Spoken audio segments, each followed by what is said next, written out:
એક યુવતી પરણીને સાસરીએ આવી। સસરા તો સારા હતા પણ સાસુને વાત વાતમાં ટોક ટોક કરવાની ટેવ હતી। જે છોકરી પરણીને આવેલી એને કોઈ કટક કરે એ બિલકુલ પસંદ નહોતું। સાસુની સતત કટકથી વહુ થોડા જ મહિનામાં કંટાળી ગઈ। છોકરી થોડા દિવસ એમના પિયરમાં રોકાવા માટે આવી।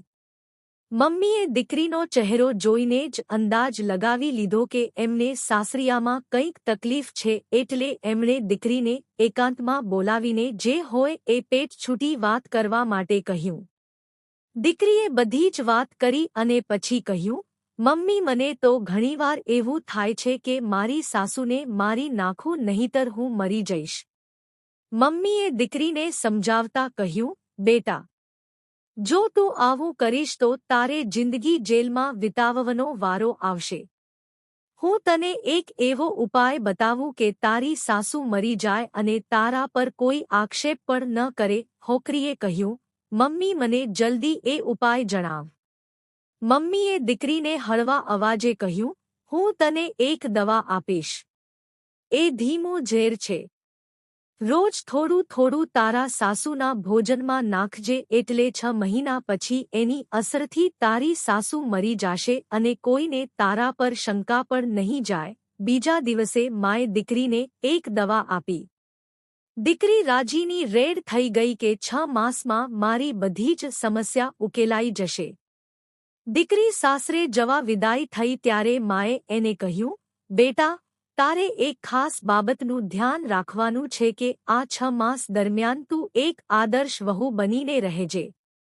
તારી સાસુ જે કંઈ કટક કરે એ બધું સાંભળી લેજે। એની સામે ક્યારે ન બોલતી જેથી બધાને એવું લાગે કે તારી સાસુના મોતમાં તારો કોઈ હાથ નથી। આમ પણ તારે આ નાટક માત્ર 6 માસ જ કરવાનું છે। બીજા દિવસથી વહુ સાવ બદલાઈ ગઈ। વાત વાતમાં સાસુની સામે થઈ જતી એના બદલે સાસુની ખૂબ સેવા કરવા લાગી। સાસુ ગમે તેવું ખરાબ બોલે તો પણ તે પ્રેમથી સાંભળી લે અને સાસુને હસી હસીને જવાબ આપે। વહુના બદલાવની અસર સાસુ પર પણ થવા લાગી। સાસુને વહુ હવે ગમવા લાગી। વહુને વઢવાને બદલે આડોશ પાડોશમાં વહુના વખાણ કરવાનું ચાલુ કર્યું। કટક કરવાનું તો સાવ બંધ જ કરી દીધું। વહુને સાસુનો આ બદલાવ બહુ ગમ્યો। જે સાસુને એ નફરત કરતી હતી એ સાસુ હવે એને વહાલી લાગવા માંડી।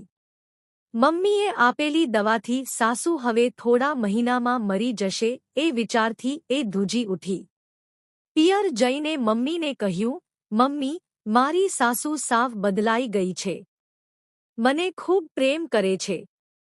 હવે એ ખૂબ લાંબુ જીવે એવું હું ઈચ્છું છું।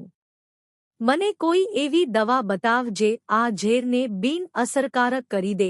મમ્મીએ હસતા હસતા કહ્યું, બેટા હું તારી માં છું અને તારા ઉજ્જવળ ભાવિનો હંમેશા વિચાર કરું છું। મેં તને ઝેરી દવા આપી જ નહોતી એ તો માત્ર પાવડર હતો। મને ખબર જ હતી કે જો તું તારી જાતને બદલીશ તો તારી સાસુ પણ આપોઆપ બદલાઈ જશે। મિત્રો આપણે કોઈને બદલવા માંગતા હોઈએ તો સૌ પ્રથમ આપણે પોતે બદલાવવું પડે। બીજા લોકો તમારી મરજી મુજબ જીવે એવું તમે ઈચ્છતા હોય તો તમારે પ્રથમ બીજાની મરજી મુજબ જીવતા શીખવું પડે। મિત્રો જો તમને આ લેખ સ્ટોરી ગમી હોય તો જરૂરથી અમારી YouTube ચેનલને સબસ્ક્રાઇબ કરી દેજો। આ વિડિયોને જોવા બદલ આભાર। જય શ્રી કૃષ્ણ।